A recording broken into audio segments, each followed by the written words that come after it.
നിന്റെ അവസാനം കാണാൻ ആഗ്രഹിക്കുന്നവരുടെ മുൻപിൽ ഇവൻ നിന്നെ ഉയർത്താൻ പോകുകയാ.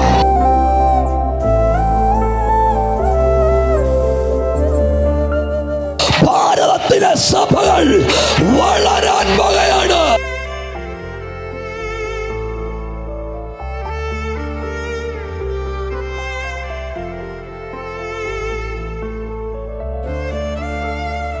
വരുന്നയാള് ഈ സൃഷ്ടിയായ ആളല്ല, സൃഷ്ടാവായ ആളാണ്.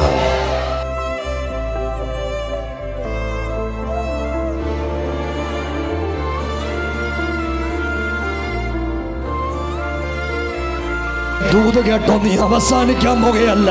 ഭാരതമേ, അഭിഷേകം അവസാനിക്കാൻ പോകുകയല്ല. അഭിഷക്തന്മാർ അവസാനിക്കാൻ പോകുകയല്ല.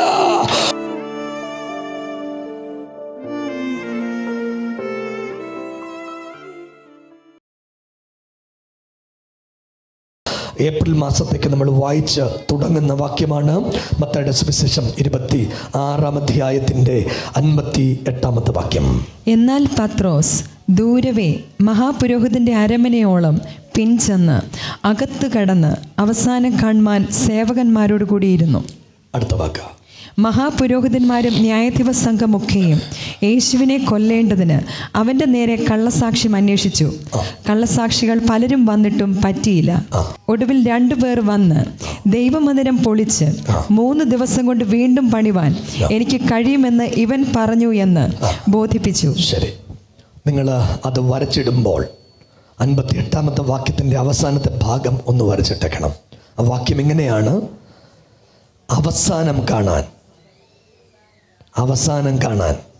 സേവകന്മാരോട് അവിടെ കാത്തു നിൽക്കുക.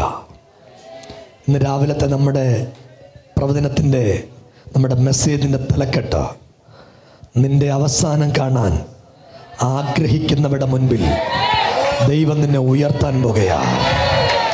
കൈ അടിച്ച് സ്വീകരിക്കാവുന്നവര് കൈ അടിച്ച് സ്വീകരിച്ചോ.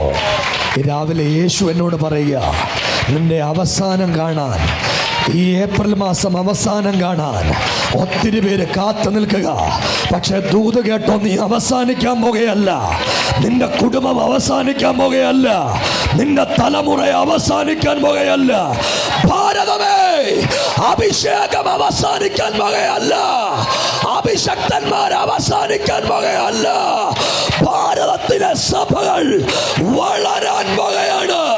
ഈ മാർഗത്തെ അവസാനിപ്പിച്ച് കളയാൻ ഒരുപാട് ആളുകൾ എഴുന്നേറ്റിട്ടുണ്ട്. പക്ഷെ ദൂത് കേട്ടോ, ഈ മാർഗം ഇതുവരെ അവസാനിച്ചിട്ടില്ല. ഇത് മതമല്ല സ്നേഹിത, ഇത് മാർഗമാണ്. ഈ മാർഗത്തെ ഒരുത്തനും അവസാനിപ്പിക്കാൻ പറ്റില്ല. ഒരുത്തനും ഇത് അവസാനിപ്പിക്കത്തുമില്ല. തൻ്റെ ഇടമുള്ളവർ സ്തോത്രം ചെയ്ത് ദൈവത്തെ സ്തുതിച്ചോണം. ഇന്ന് രാവിലെ ഞാൻ ആത്മാവിൽ പറയുക, ആത്മാവിൽ ആരംഭിക്കുന്ന നിന്നെ അവസാനിപ്പിക്കാൻ ഒരു മന്ത്രവാദിക്ക് കഴിയത്തില്ല, ഒരാഭിചാരകന് കഴിയത്തില്ല, ഒരു കള്ളസാക്ഷിക്ക് കഴിയത്തില്ല, ഒരു അന്ധകാര ശക്തിക്ക് കഴിയത്തില്ല, ഒരാഭിചാരകന് കഴിയത്തില്ല, കുലപാതകത്തിന് കഴിയത്തില്ല, അപകടത്തിന് കഴിയത്തില്ല, അന്ധകാര ശക്തിക്ക് കഴിയത്തില്ല. കാര്യം എന്നാന്നറിയാമോ? ഞാൻ എന്റെ സഭയെ പണിയും, പാതാള ഗോപുരങ്ങൾ അതിനെ ജയിക്കത്തില്ല. ഞാൻ എന്റെ സഭയെ പണിയും, പാതാള ഗോപുരങ്ങൾ അതിനെ ജയിക്കത്തില്ല. ഞാൻ എന്റെ സഭയെ പണിയും. I will build my church. ഒന്നും അതിനെ ജയിക്കത്തില്ല. ഒന്നിനും സ്റ്റോപ്പ് ചെയ്യാൻ പറ്റുകയില്ല. അധരം തുറന്ന് കരമടിച്ച് അന്യഭാഷ പറഞ്ഞ് സ്തോത്രം ചെയ്യാൻ പറ്റുന്ന ദൈവമക്കളെ ഉയരോടെ ഇന്ന് രാവിലെ സ്തോത്രം ചെയ്തോ. ഞങ്ങൾ വാളെടുക്കുന്നവരല്ല, ഞങ്ങൾ ആയുധമെടുക്കുന്നവരല്ല, വചനമാണ് ഞങ്ങളുടെ ആയുധം. ഈ രാവിലെ കർത്താവിനോട് പറയുക, ചില കുടുംബങ്ങളെ അവസാനിപ്പിച്ചു കാണാൻ, ചില മക്കളെ അവസാനിപ്പിച്ചു കാണാൻ എഴുന്നേറ്റ് വരുന്ന ദുർശക്തികളുണ്ട്. ഇന്ന് രാവിലെ അഭിഷക്ത, നീ അവസാനിക്കത്തില്ല. നിന്റെ കുടുംബം അവസാനിക്കത്തില്ല. നിന്റെ തലമുറ അവസാനിക്കത്തില്ല. നിന്റെ വീട് അവസാനിക്കത്തില്ല. നീ അവസാനിക്കത്തില്ല. കരമടിക്കാൻ പറ്റുന്നവര് കരമടിച്ച്, അന്യഭാഷ പറയാൻ പറ്റുന്നവര് അന്യഭാഷ പറഞ്ഞ്, ആദരങ്ങള് തുറക്കാൻ പറ്റുന്നവര് ആദരങ്ങള് തുറന്ന് ഈ രാവിലെ യേശു എന്നോട് പറയുക, നീ അവസാനിക്കത്തില്ല, നീ അവസാനിക്കത്തില്ല. ഈ രാവിലെ എന്നോട് കർത്താവ് പറയുന്നത്, നീ അവസാനിക്കത്തില്ല, നിന്റെ കുടുംബം അവസാനിക്കത്തില്ല, നിന്റെ തലമുറ അവസാനിക്കത്തില്ല, നിന്റെ വീട് അവസാനിക്കത്തില്ല. അതിന്റെ കാര്യം എന്നാണെന്നറിയാമോ? അളവ് നൂലെനിക്ക് മനോഹര ദേശത്ത് വീണിരിക്കുന്നു, അത് എനിക്ക് നല്ലൊരു അവകാശം ലഭിച്ചിരിക്കുന്നു. അളവ് നൂലെനിക്ക് മനോഹര ദേശത്ത് വീണിരിക്കുന്നു, അത് എനിക്ക് നല്ല അവകാശം ലഭിച്ചിരിക്കുന്നു. നിന്റെ ജീവിതം ആർക്കും അവസാനിപ്പിക്കാൻ പറ്റത്തില്ല. കൈ പൊക്കി ഒരു ആമീൻ പറ. നീ അവസാനിക്കത്തില്ല. അവസാനിക്കാൻ കാണാൻ നിൽക്കുന്നവൻ നിന്റെ ഉയർച്ച കാണും, നിന്റെ പിള്ളാടെ നന്മ കാണും, നിന്റെ വീടിന്റെ അത്ഭുതം കാണും, ദൈവത്തിന്റെ പ്രവൃത്തി കാണും. ഒന്നിനും നിന്നെ അവസാനിപ്പിക്കാൻ പറ്റില്ലെന്ന്, ഒരു ശക്തിക്കും നിന്നെ അവസാനിപ്പിക്കാൻ പറ്റില്ലെന്ന് നമ്മുടെ വാഴ്ത്തപ്പെട്ട കർത്താവ് ഈ ഉലകത്തിലേക്ക് ഭൂജാതനായി. കന്യകയുടെ കന്യകാത്വത്തിന് കേടുവരാതെ 9 മാസം 9 വിനാഴിക 9 സെക്കൻഡ് 7 സെന്റിമീറ്റർ വിസ്തീർണമുള്ള അമ്മയുടെ ഉദരമാകുന്ന ഗർഭപാത്രത്തിലേക്ക് അഖിലാണ്ടം മുഴുവൻ ഉണ്ടാക്കിയ അണ്ടകടാഹത്തിൽ തങ്ങിക്കൂടുന്ന താരസമുദ്രങ്ങളെ വാരി നിരത്തി പേര് വിളിച്ച പ്രപഞ്ചത്തിൻ്റെ ഉൽപ്പത്തികളെ തനതായ നിലയിൽ നിർത്തുവാൻ പ്രാപ്തനായ ദൈവം പോരാ, ഈ നക്ഷത്രാദി സകല മണ്ഡലങ്ങളെയും സൃഷ്ടിച്ചവൻ, അക്ഷാംശ രേഖാംശ രേഖകളെ അതിൻ്റെ തനതായ നിലയിൽ നിർത്തിയവൻ, 33 ഡിഗ്രി സെന്റിഗ്രേഡിൽ ഈ ഭൂഗോളത്തെ അതിൻ്റെ തനതായ നിലയിൽ ചമയ്ക്കുവാനും പരിപാലിക്കുവാനും കരുത്തുള്ള മഹാദൈവം, ആ ദൈവം ചുരുങ്ങി മറിയുടെ വീട്ടിലേക്ക് ജഡാവതാരമെടുത്തു. 33 വയസ്സുവരെ ആമേൻ മാതാപിതാക്കൾക്ക് കീഴടങ്ങി പിതാവിൻ്റെ ഇഷ്ടം ചെയ്ത മറിയയുടെ വീട്ടിനകത്ത് ജീവിച്ചിരുന്നു. 30ാമത്തെ വയസ്സിൽ ശുശ്രൂഷയ്ക്ക് വേണ്ടി രംഗപ്രവേശനം ചെയ്യാൻ പാലസ്തീന്റെ പച്ച മണ്ണിലേക്ക് ആമേൻ യേശു ഇറങ്ങി വരികയാണ്.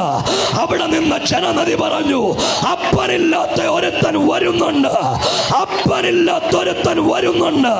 അങ്ങനെ യോർദാന്റെ ജലാശയത്തിലേക്ക് യോഹന്നാന്റെ കയ്യാൽ സ്നാനപ്പെടാൻ ഇറങ്ങി വരുന്ന മഹാദൈവം. യേശുവിനെ കൃത്യമായി മനസ്സിലായത് 3 പേർക്ക്. ഒന്നാമത്തെ ആള് പിശാദിന്, രണ്ടാമത്തെ ആള് മറിയ, മൂന്നാമത്തെ ആള് യോഹന്നാൻ. ഇവർക്ക് 3 പേർക്കും മനസ്സിലായി, ഈ വരുന്നയാള് ഈ സൃഷ്ടിയായ ആളല്ല, സൃഷ്ടാവായ ആളാണ്. അങ്ങനെ സൃഷ്ടാവ് യോർദാനിലെ വെള്ളത്തിലേക്ക് ഇറങ്ങി, വയസ്സ് 30. അങ്ങനെ യോഹന്നാന്റെ കൈക്കീഴിൽ സ്നാനപ്പെടാൻ വേണ്ടി സൃഷ്ടിയെ പോലെ നമ്മുടെ വാഴ്ത്തപ്പെട്ട കർത്താവ് യോർദാനിലേക്ക് ഇറങ്ങുന്നു. സ്നേഹിത, ഇറങ്ങി വേണം സ്നാനപ്പെടാൻ. രാമീൻ പറഞ്ഞില്ല. യോഹന്നാൻ അവിടുന്ന് ഒരു കിണ്ടിക്കകത്ത് വെള്ളമെടുത്ത് യേശുവിൻ്റെ മുഖത്തൊഴിച്ചെന്നല്ല, യേശു മുങ്ങിയെന്നാണ്. കൈപൊക്കി ഒരാമീൻ പറ. കിണ്ടി പോരാ, തളിക്കുന്ന തൊട്ടി പോരാ, മുങ്ങി വേണം സ്നാനപ്പെടാൻ. അങ്ങനെ കാര്യങ്ങൾ മുന്നോട്ട് പോകുകയാ. സ്നാനപ്പെടാൻ ഇറങ്ങി വരുന്ന ആളിനെ കണ്ട് ഭയചകിതനായി നിൽക്കുന്ന യോഹന്നാൻ പറഞ്ഞു, അങ്ങേ എന്തിനാ എന്നെ സ്നാനപ്പെടുത്തുന്നത്? അങ്ങയാൽ എനിക്ക് സ്നാനപ്പെടണം. യേശു പറഞ്ഞു, ഇപ്പോൾ സമ്മതിക്ക, ഇങ്ങനെ സകല നീതിയും നിവർത്തിക്കുന്നത് നമുക്ക് ഉചിതം. അതായത് ഒരു കടയുടെ ഓപ്പണിംഗ് നടക്കുമ്പോൾ നാട മുറിച്ച് അകത്ത് കേടുന്നത് പോലെ യേശു സ്നാനപ്പെടാൻ വേണ്ടി യോർദാൻ ഇറങ്ങി നിൽക്കുമ്പോൾ സ്വർഗം തുറന്നിട്ടു. പിതാവ് ഇറങ്ങി വന്ന് പറഞ്ഞു, ഇവൻ എൻ്റെ പ്രിയപുത്രൻ, ഇവനിൽ ഞാൻ പ്രസാദിച്ചിരിക്കുന്നു. പരിശുദ്ധാത്മാവ് ദേഹരൂപത്തിൽ യോർദാന്റെ അന്തരീക്ഷത്തിൽ ഇറങ്ങി വന്നെന്ന് എന്താ കാര്യമെന്നറിയാമോ? സ്നാനപ്പെട്ട് കരക്ക് കയറുമ്പോ നിന്റെ വീടിന്റെ നിയന്ത്രണം എന്റെ ദൈവം ഏറ്റെടുക്കും.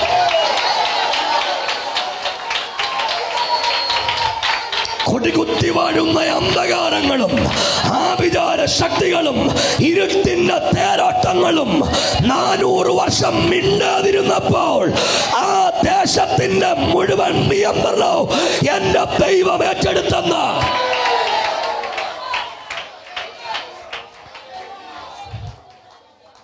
യേശു സ്നാനപ്പെട്ട് കരക്ക് കയറുമ്പോൾ സ്വർഗത്തിൽ നിന്നൊരു ശബ്ദം കേട്ടു. ശബ്ദം എങ്ങനെയാണ്? ഇവൻ എൻ്റെ പ്രിയപുത്രൻ, ഇവനിൽ ഞാൻ പ്രസാദിച്ച. സ്നേഹിത, ദൈവം പ്രസാദിക്കണേ സ്നാനപ്പെടണം. അത് തളിച്ചാൽ പോരാ, മുങ്ങി തന്നെ പെടണം. കൈപൊക്കി ഒരു ആമയും പറഞ്ഞില്ല. അങ്ങനെ 30-ാമത്തെ വയസ്സിൽ ദൗത്യത്തിന് വേണ്ടി എഴുന്നേറ്റ് വരികയാ. എന്ന് വെച്ചാൽ 1 മുതൽ 30 വയസ്സ് വരെ പൂച്ചക്കുട്ടി, 30-ാമത്തെ വയസ്സിൽ സിംഹക്കുട്ടിയായി മാറി. കൈയൊന്ന് ഉയർത്തി ഒരു ആമീൻ പറഞ്ഞേ. 1 മുതൽ 30 വയസ്സ് വരെ പൂച്ചക്കുട്ടിയായിട്ടിരുന്ന മനുഷ്യൻ 30-ാമത്തെ വയസ്സിൽ ദൗത്യത്തിന് വേണ്ടി ഇറങ്ങിത്തിരിക്കുമ്പോൾ ഒരു സിംഹഗർജന ശബ്ദത്തോടെ യെരൂശലേം ദേവാലയത്തിനകത്തേക്ക് കടന്നു കയറി പറഞ്ഞെന്റെ പിതാവിന്റെ ആലയം പുരാതനാലയം എന്ന് വിളിക്കപ്പെടും.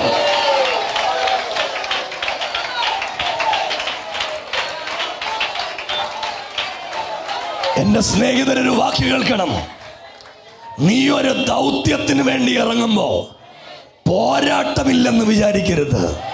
പോരാട്ടമേ ഉള്ളൂ. ഒരാളെ നോക്കി പറ, പോരാട്ടമേ ഉള്ളൂ. ഒരാൾ കൈതൊട്ട് പറഞ്ഞ് പോരാട്ടമേ ഉള്ളൂ. പക്ഷെ കേട്ടോണം, ഈ പോരാട്ടത്തിൽ ഞങ്ങളെ ജയിക്കൂ. അതന്നെ, ഞങ്ങൾ ജയിച്ചവന്റെ പിൻപിലാ. ഞങ്ങൾ ജയിച്ചവന്റെ പിൻപിലാ. ജയിച്ചവന്റെ കൊടിയുടെ കീഴിലാ ഞങ്ങൾ നിൽക്കുന്നത്. ഞങ്ങളുടെ ഒരു നായകനുണ്ട്. ഞങ്ങളുടെ നായകൻ ജയിച്ചവനാണ്. ഞങ്ങളുടെ നായകൻ ജയാളിയാണ്.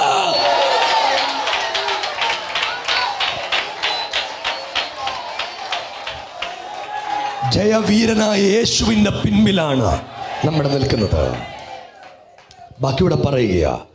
അങ്ങനെ നിരവധി കാര്യങ്ങൾ നടന്ന, രോഗികളെ സൗഖ്യമാക്കി, ഭൂതങ്ങളെ പുറത്താക്കി, മരിച്ചവരെ ഉയർപ്പിച്ച്, ലാസറിൻ്റെ കല്ലറ എന്ന് പറയുന്ന പ്രശസ്തമായ പ്രസംഗം നമ്മുടെ പാസ്റ്റർമാർ എത്രയോ പ്രസംഗിച്ചു കഴിഞ്ഞു.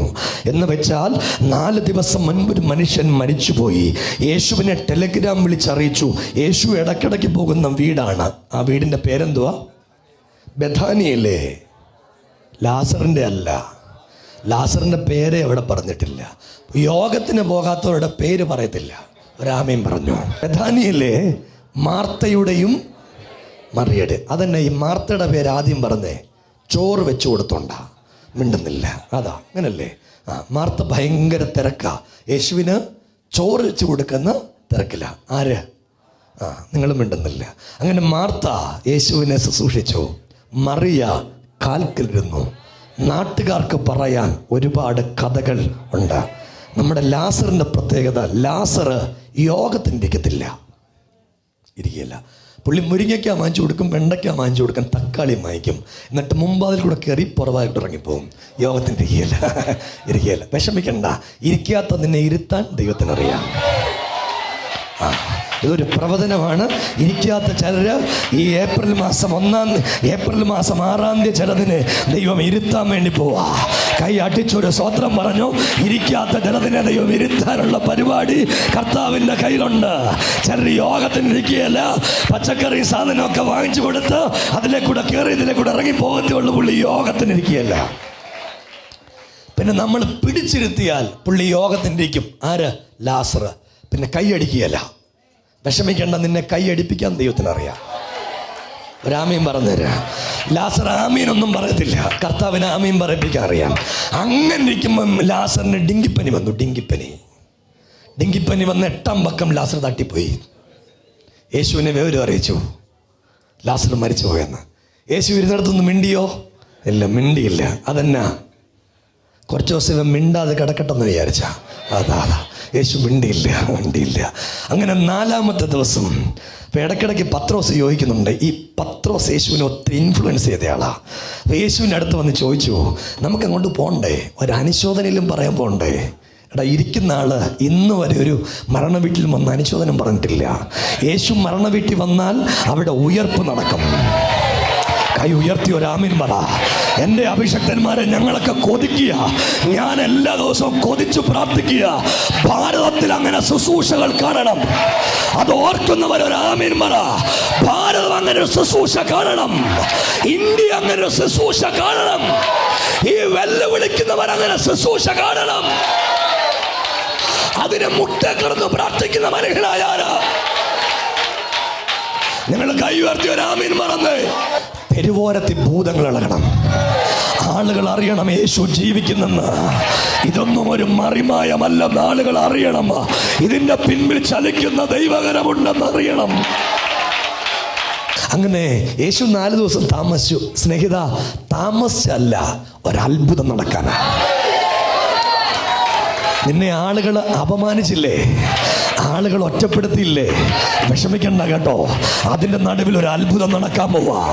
ഈ ഒറ്റപ്പെടുത്തിയ ആളുകളുടെ നടുവിൽ നിന്റെ ദൈവം ആരാണെന്ന് അറിയാൻ പോവാ. കർത്താവിനോട് പറയുക, ഇന്ന് രാവിലെ നിന്നെ ഒറ്റപ്പെടുത്തിയവരുടെ നടുവിൽ, നിന്നെ മാറ്റി നിർത്തിയവരുടെ നടുവിൽ എന്റെ യേശു ആരാണെന്നറിയാൻ, എന്റെ യേശു ആരാന്നറിയാൻ, അവന്റെ ശക്തി എന്താണെന്നറിയാൻ, കല്ലറകളെ ഭേദിക്കുന്ന ശക്തിയാണെന്നറിയാൻ, പ്രതിസന്ധികളെ പൊട്ടിക്കാൻ ശക്തിയുള്ള അവൻ കരമാണ് യേശുവിന്റെ എന്നറിയാൻ എന്റെ ദൈവം നിന്നെ താമസിപ്പിച്ചതാണ്.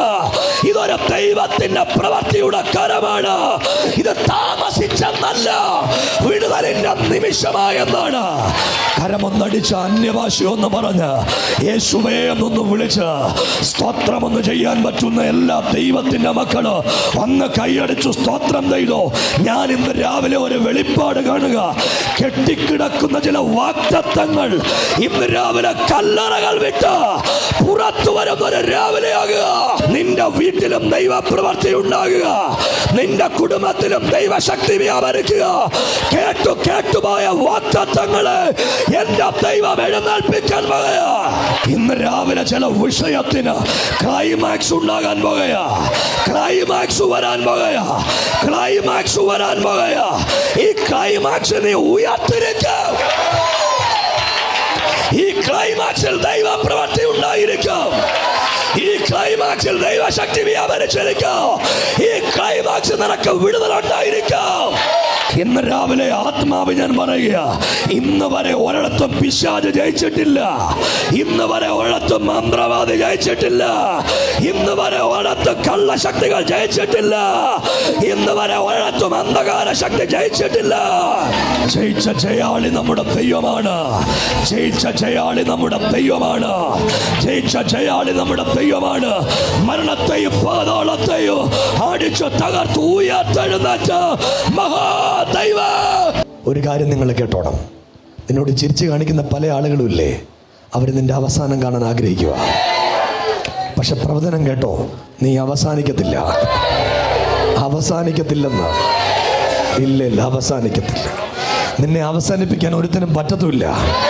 അതെന്നാ, നിന്റെ മേൽ വാഗ്ദത്തം കിടപ്പുണ്ട്.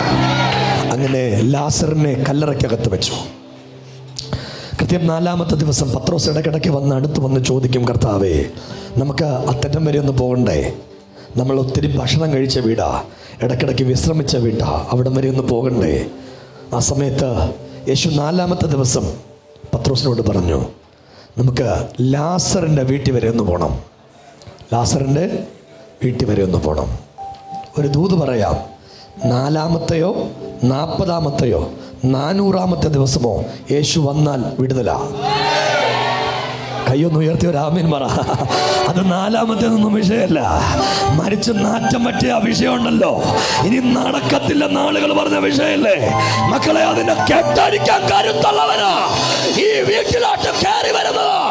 അതിന്റെ കുരുക്കഴിക്കാൻ കരുത്തുള്ള ദൈവം നിന്റെ വീട്ടിൽ ഇറങ്ങി വരുന്നത്. അങ്ങനെ 4-ാമത്തെ ദിവസം യേശുവും ശിഷ്യന്മാരും എല്ലാം കൂടെ ഇങ്ങനെ വരുന്ന വരവിൽ അടുക്കാറായപ്പോൾ മാർത്ത വന്നു. ഒരൊറ്റ കരച്ചില, ആത്മാർത്ഥതയില്ലാത്ത കരച്ചില. രാമീൻ പറഞ്ഞേര്, എല്ലാ കരച്ചിലും ആത്മാർത്ഥതയുള്ള അല്ല. ഒരാൾക്ക് കൈ കൊടുത്ത് പറ, എല്ലാ കരച്ചിലും ആത്മാർത്ഥതയുള്ള കരച്ചിലല്ല. ചെല്ല് പൊട്ടിക്കരഞ്ഞ് നിന്നെ കുരുക്കിയേക്കും. വിഷമിക്കണ്ട, എന്നാലും നിങ്ങൾ ഈ കുരുക്കഴിക്കും. രാമീൻ പറഞ്ഞേര്. അവർ കരഞ്ഞതിൻ്റെ അർത്ഥം എന്നാണെന്നറിയാമോ? ഇത്രയായിട്ട് നീ നശിച്ചില്ലല്ലോ എന്ന് വിചാരിച്ച് കരയുന്ന കരച്ചില്ല. ദൂത് ഞാൻ പറയാം, നീ നശിക്കത്തില്ല, നിന്റെ വീട് അവസാനിക്കത്തില്ല. സിസ്റ്റർ, ഇത് ദൂത. നിന്നോട് യേശു പറയുന്ന വാക്കാ. നീയോ നിന്റെ പിള്ളേരോ നശിക്കത്തില്ല. ഭാരതത്തിൽ ക്രിസ്തീയ സഭകൾ നശിക്കത്തില്ല. പൗലോസിനെയൊക്കെ എത്ര പ്രാവശ്യം പിടിച്ച് ജയിലിട്ടാ അല്ലേ? നിങ്ങൾ കേട്ടിട്ടുണ്ടോ? പൗലോസിനെ പിടിച്ച് ജയിലിട്ടു. ജയിലിട്ട് എന്നെ പിറ്റേ ദിവസം രാവിലെ പൗലോസ് ഇറങ്ങി പറഞ്ഞു, സ്വാതന്ത്ര്യത്തിനായി ക്രിസ്തു നമ്മെ സ്വതന്ത്രരാക്കിയിരിക്കുന്നു. എടാ, ഇത് എന്തൊരു അഭിഷേകമാണ്, ചിന്തിച്ചിട്ടുണ്ടോ? ഇതിന്റെ പേരാ അഭിഷേകം. പിടിച്ച് ആമത്തി ഇട്ടേക്കുമായിരുന്നു. പൗലോസിനെ ശീലാസിനെ കൂടെ പിടിച്ച് ജയിലിൽ ഇട്ടേക്കുവാ. രാത്രിയായപ്പോ പൗലോസ് ശീലാസിന്റെ മുഖത്ത് നോക്കി നമ്മുടെ ഇന്നലത്തെ യാത്ര പോലെ ഒരു പാട്ടങ്ങ് പാടി. എന്താ അതിശയമേ, ആ ഒരു പാട്ടം കൊണ്ട് പാടി കൈയടിച്ചു. ഇവര് കൈയടിച്ചോണ്ടിരിക്കുമ്പം ജയിൽ പുള്ളികൾ അത് കേട്ടോണ്ടിരുന്നു. അവര് ശ്രദ്ധിച്ചോണ്ടിരുന്ന മുഴുവൻ ആളുകളെയും ചങ്ങല അഴിഞ്ഞു. ഒരാമീൻ പറ, ഇത് ശ്രദ്ധിച്ച നിന്റെ ചങ്ങല അഴി.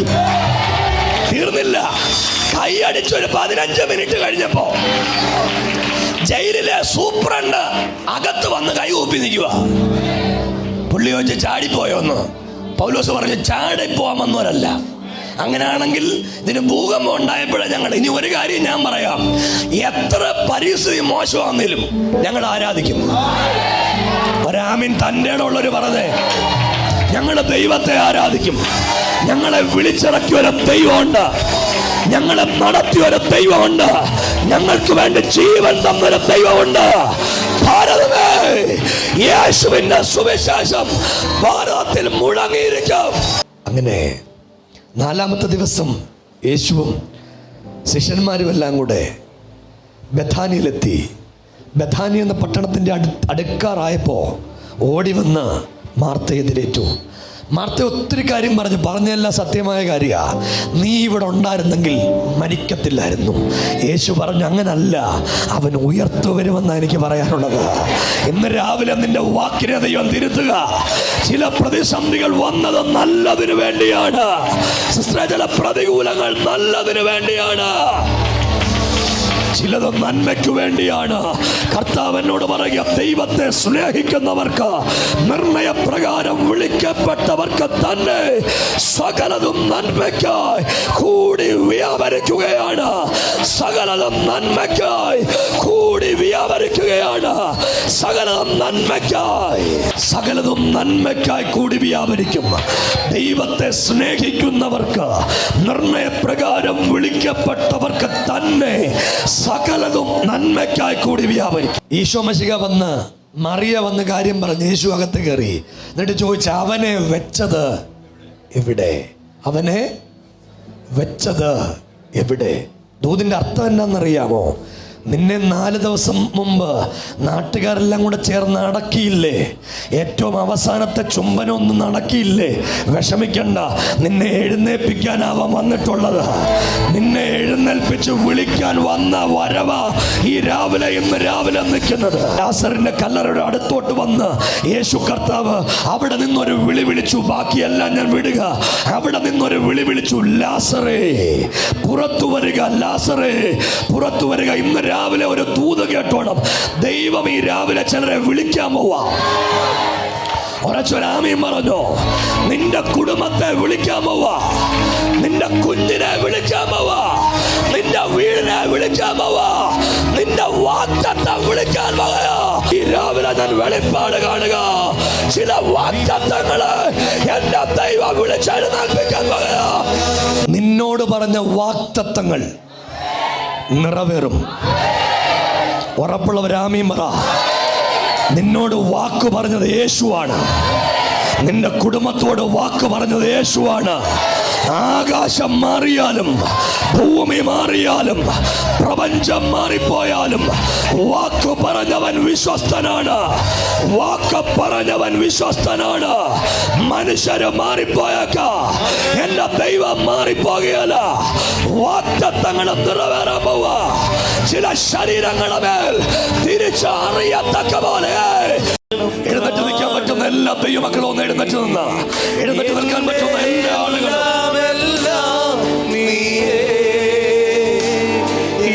ജീവനും പ്രാണനും നീ നിന്മാരോടു ചേരട്ടെ ഞാൻ ഈശ്വര.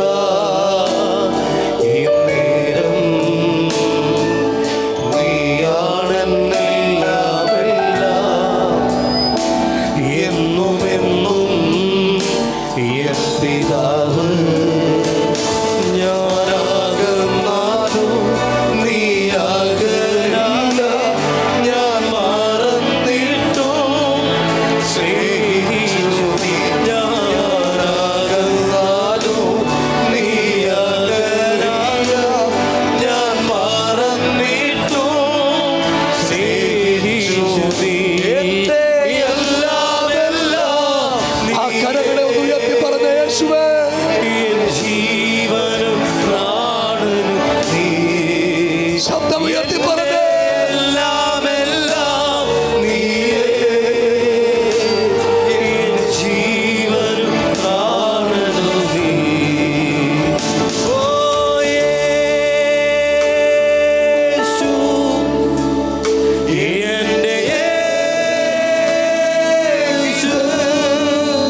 സൗഖ്യങ്ങൾ ഇന്ന് രാവിലെ വ്യാപരിക്കുന്നു. രോഗികളായി കടന്നു വന്ന പ്രിയപ്പെട്ടവരെ ഈ രാവിലെ യേശു സൗഖ്യമാക്കുന്നു. ഇതിന്റെ നടുവിലൂടെ ശക്തമേറിയ ഒരു ദൈവത്തിന്റെ സാന്നിധ്യം മൂവ് ചെയ്യുന്നു. എന്റെ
മാത്രം മതി.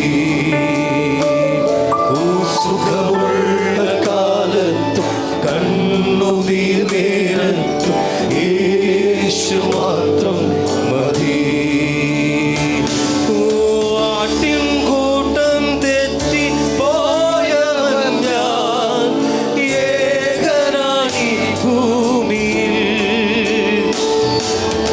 ആട്ടിൻ കൂട്ടം തെറ്റി പോയവൻ ഞാൻ ഏകനായി ഭൂമിയിൽ. നല്ലിടയനായ യേശു എന്നെയും തേടി വന്നു. നല്ലിടയനായ യേശു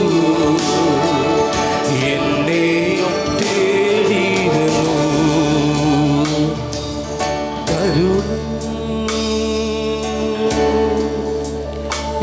എന്റെ ഭാരം ചുമക്കുന്നവൻ യേശു. പ്രിയരെ, രണ്ട് കരങ്ങളും ഒന്ന് സ്വർഗത്തിലേക്ക് ഒന്ന് ഉയർത്തിപ്പിടിച്ച് എല്ലാ കണ്ണുകളും ഒന്ന് അടച്ച് ആ നാമത്തെ ഒന്ന് വിളിക്കാൻ പറ്റുമെങ്കിൽ